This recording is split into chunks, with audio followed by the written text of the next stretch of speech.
1974 года.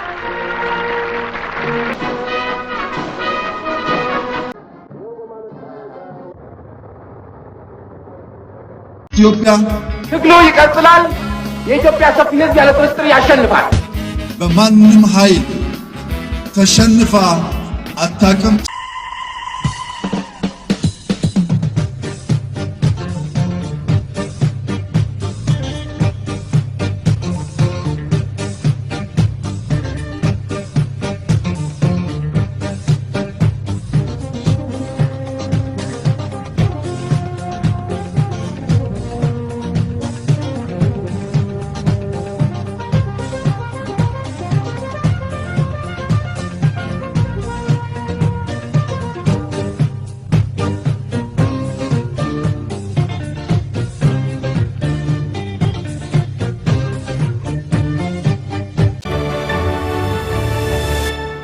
(1978), the year independence became inevitable. History remembers spectacle, the raising of flags, the fall of capitals, the signatures that close wars. But wars are not decided in ceremony. They are decided earlier, when force is spent and fails, when one side proves it cannot be defeated. By that measure, Eritrea's independence was secured way before 1991. It was decided in 1978, when the full weight of a Soviet-backed war machine descended with the promise of annihilation and failed. By early 1978, the Eritrean Liberation Fronts, the EPLF and ELF, had liberated almost all of Eritrean territory.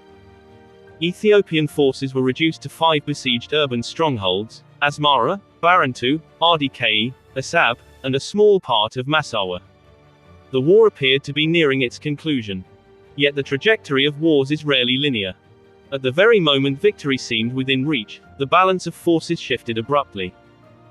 Ethiopia's recovery came through its victory in the Ogaden War, 1977-1978, secured not through internal strength but through massive external intervention. The Soviet Union airlifted vast quantities of modern weaponry. Cuba deployed approximately 17,000 combat troops. Soviet generals embedded themselves within Ethiopian command structures, supported by intelligence networks and advisors. The Derg regime, once faltering, re-emerged, rearmed, reorganized, and emboldened, declaring, "The victory in the east will be repeated in the north." What followed was not a counter-offensive but an attempt to quash the Eritrean armed struggle for independence once and for all. EPLF's brilliant military move, strategic withdrawal. The first offensive of June-August 1978 was a massive, multi-front campaign. Ethiopian troop levels surged beyond 130,000, supported by 38 infantry brigades, 6 mechanized brigades, 10 artillery battalions, approximately 400 tanks, 250 armored vehicles, and 420 artillery units, alongside a modern Soviet-equipped air force. Including militias and auxiliaries waiting in the wings exceeding 250,000 personnel. Against this stood roughly 15,000 EPLF fighters and a slightly bigger number of ELF fighters, lightly equipped and dispersed across multiple fronts. The imbalance was stark, 154 in armor, and 118 in artillery. Operations unfolded simultaneously across Eritrea. From Humera, Task Force 501 advanced on June 16, 1978 towards Umhaja, and, delayed to repair the Setit River Bridge for 2 weeks, engaged ELF forces along the Umhaja-Tesane road between July 13 and July 24, reached Tesane. Along the Sherero-Shambako axis, Task Force 502 moved from Shire on June 22, crossed the Badme Plains, and linked with Task Forces 501 and 507 at Barentu, reorganizing into Task Force 508 before advancing toward Agadat. On the Merab-Ardikola front, Task Force 503-1 broke through after 10 days of resistance, entered Ardikola on July 17, and advanced to Mendefura. Part of it moved to Areza and another one to Sheka Wedi Bisrat, linking with Task Force 506 on July 27 at Dubawa. At Jerusalem front, Task Force 503-2 launched operations on June 13, with heavy fighting beginning July 3 around Soro and Ediga Rebu, where EPLF forces repelled repeated assaults and forced withdrawals. Meanwhile, at Massawa Dogali, Task Force 505 launched its offensive on July 13, retook the parts of Massawa that were under the EPLF for 6 months, and advanced toward Dogali with reinforcement from the 10th Division redeployed from the Ogaden. The EPLF's response was neither collapse nor reckless resistance, it was adaptation. The strategic withdrawal of 1978 repositioned forces into the Sahel Mountains, preserving combat strength. Terrain neutralized tanks, compressed advancing formations, and restored the conditions of war to those favorable to a smaller, disciplined force. More importantly, the EPLF preserved its fighters, command structure, and cohesion. Even in withdrawal, the cost imposed on Ethiopian forces was substantial. During the first offensive alone, Ethiopian losses reached 5,000, 6,000 killed, 10,000, 11,000 wounded, and 48 tanks destroyed, along with numerous vehicles. These losses were not decisive in isolation, but they were incurred in a campaign whose objective, the destruction of the EPLF, was not achieved. Second offensive, November 1978. The pattern repeated. Ethiopia sought to encircle and eliminate the EPLF, but instead encountered disciplined rearguard resistance. Battles at Adi Yakob, Ela Bered, and Mamaid halted the advance. At Mamaid, EPLF forces repelled repeated assaults and counterattacked, effectively decimating the Ethiopian 10th Division. Ethiopian losses mounted again, 5,000 dead, 9,000 wounded, 1,200 captured, with 20 tanks and 4 armored vehicles captured and 60 tanks destroyed.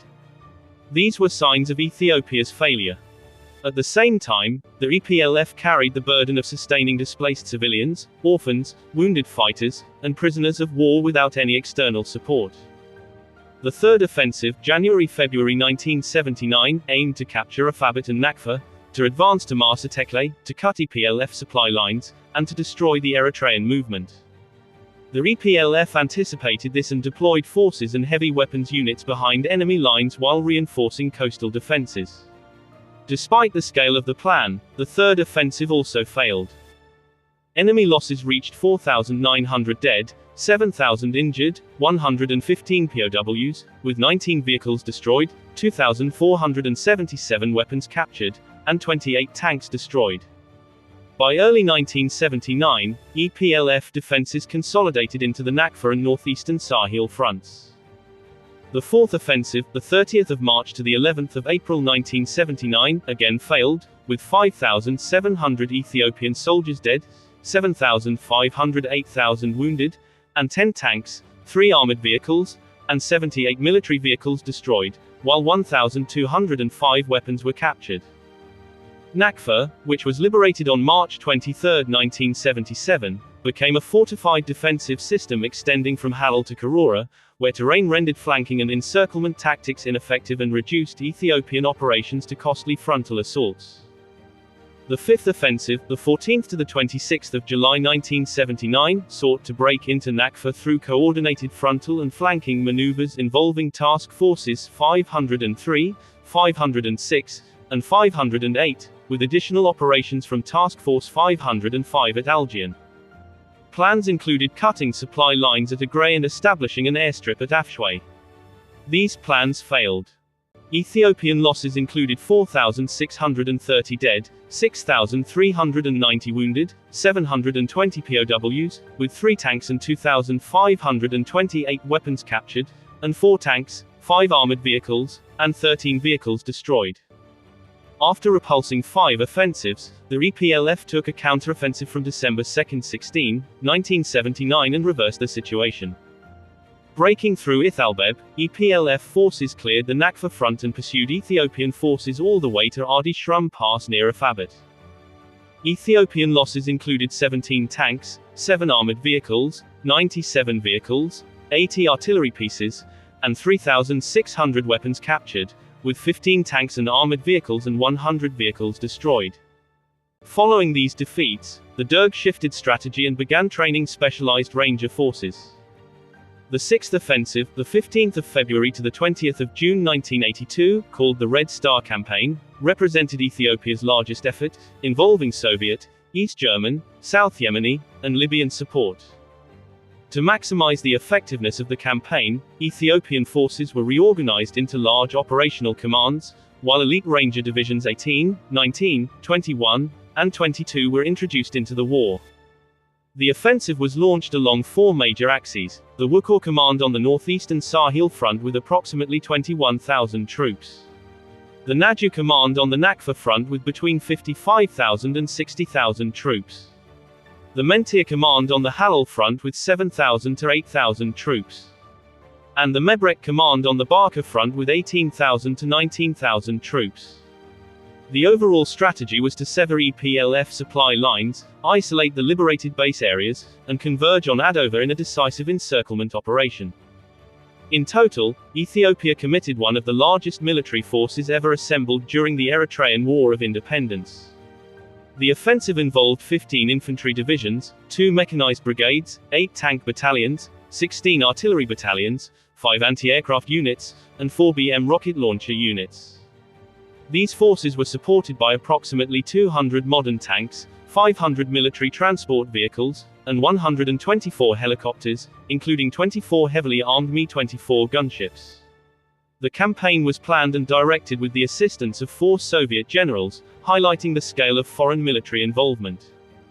The Derg regime also possessed a stockpile of chemical weapons, adding another ominous dimension to the offensive. Facing this massive force, the EPLF fielded only 10 brigades totaling no more than 13,000 fighters. The overall combat ratio was therefore roughly 10 Ethiopian soldiers for every EPLF fighter.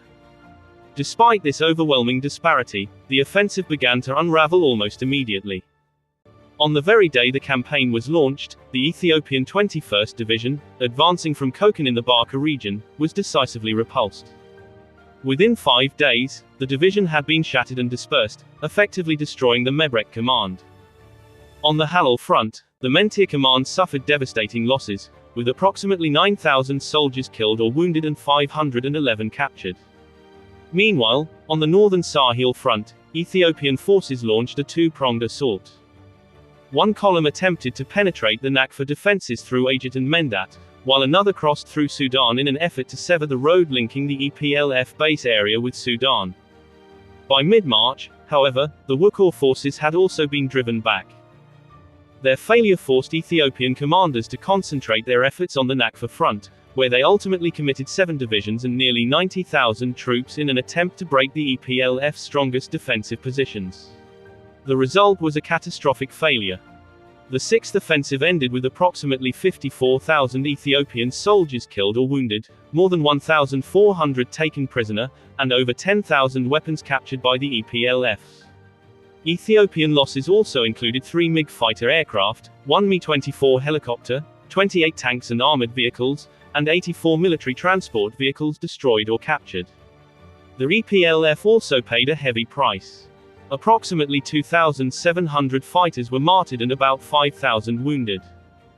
Yet despite facing one of the largest and best-equipped military campaigns in African history, the EPLF not only survived but inflicted a strategic defeat that shattered the Derg's hopes of crushing the Eritrean revolution through military force.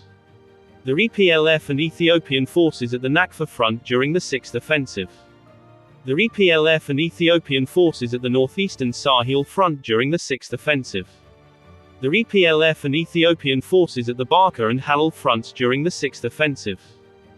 The 7th offensive, also known as the Stealth Offensive, the 26th of March, mid-August 1983, designed by Soviet General Petrov, aimed to break through Malebso and advance towards Zara via Azmat. After 4 months of intense fighting, the offensive ended in failure.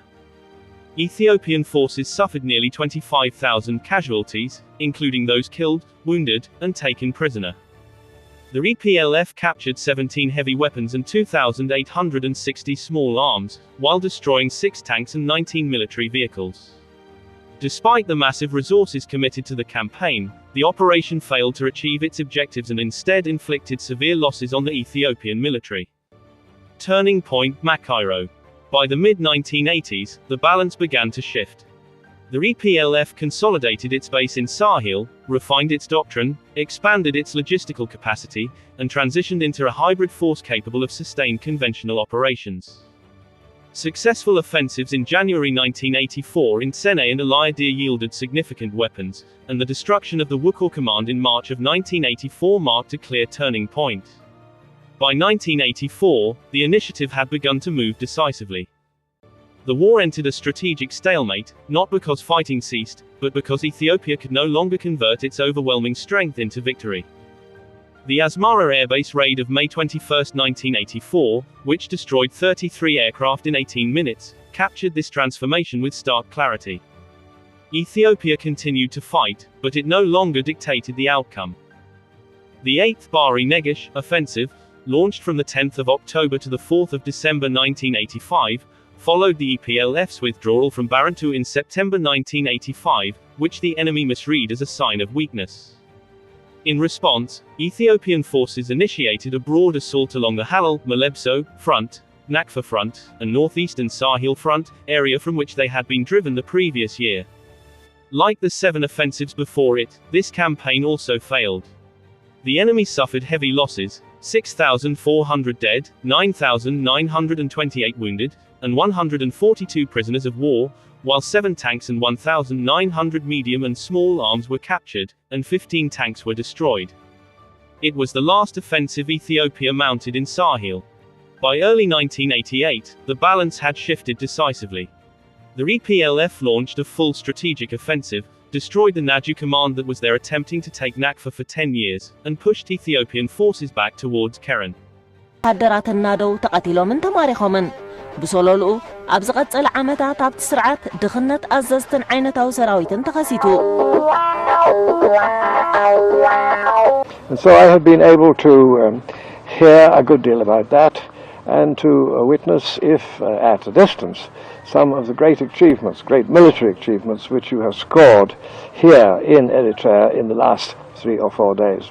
And I have seen in use or in position heavy artillery, which you've taken from the enemy, tanks in plenty, now you'll have, I'm sure, plenty more, which you've taken from the enemy, and this is a level which no other liberation in movement in this part of the world, in the Western Hemisphere, let alone Africa, has ever been able to achieve. Nothing like that has existed in any part of Latin America, and nothing like it until now has existed in Africa. So I have no doubt at all that you will triumph in this struggle, and I hope that this triumph can come soon, so that the sufferings may be shortened. The gains, heavy artillery, BM-21 multiple rocket launching systems, tanks, and captured Soviet military advisors, significantly transformed EPLF capabilities. Ethiopia responded in desperation, declaring a state of emergency, launching mass mobilization, redeploying divisions, and bringing 90,000 additional troops to Eritrea. At the same time, it abandoned Western Eritrea and concentrated its forces for a final stand. By then, nearly half the country was liberated. The outcome was no longer in question, only its timing. In February 1990, the liberation of Massawa closed the trap. Supply lines were severed, and the Derg's position became untenable. Victory was no longer distant. It was imminent. Yet it was not sudden. What followed was not a miracle, but the culmination of a decisive shift secured years earlier, the delayed consequence of a strategic victory already won. Conclusion: 1978 and the meaning of inevitability. The meaning of 1978 must be stated without ambiguity. It was not the year Eritrea became independent. It was the year independence became inevitable. At the height of its power, backed by a global superpower, armed with overwhelming force, and committed to total destruction, the Derg failed to crush a vastly outnumbered liberation movement. In that failure, the war was decided in principle. What followed was not reversal, but delay. Ethiopia could escalate, prolong the conflict, and inflict suffering, but it could no longer win. The strategic withdrawal did not signal defeat. It denied Ethiopia victory at the only moment when victory was possible. And in war, that is everything. So while the flag rose in 1991 and sovereignty was affirmed in 1993, the decisive turning point lies earlier, in the mountains of Sahel, in the discipline to withdraw, in the refusal to be destroyed. 1978 was the year Eritrea proved it could not be conquered. And once that truth was established, the rest was only a matter of time. By Red Sea Beacon.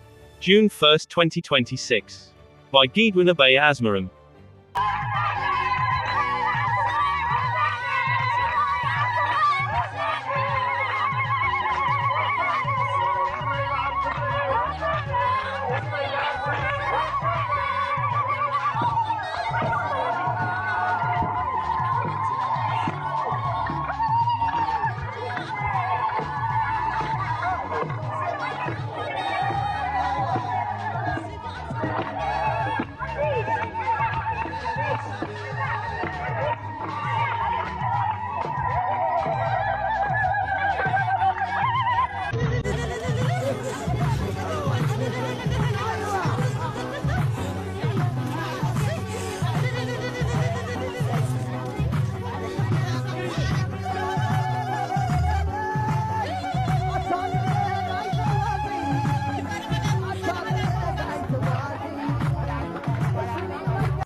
تقبع تمكرو بجيبو زقرف عباي تاسين بيا باي دماي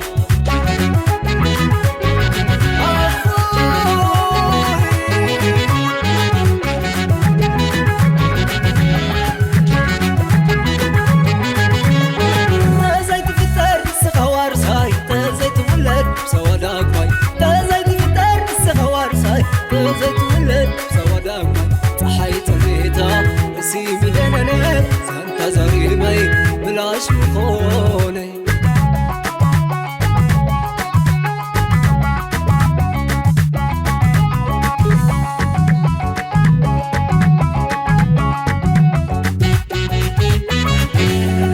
زيد كم فترة بلح بتفترة لم تكبع تمكرو قبل تحقو زقرف عباي بتاسين فيها باي دواي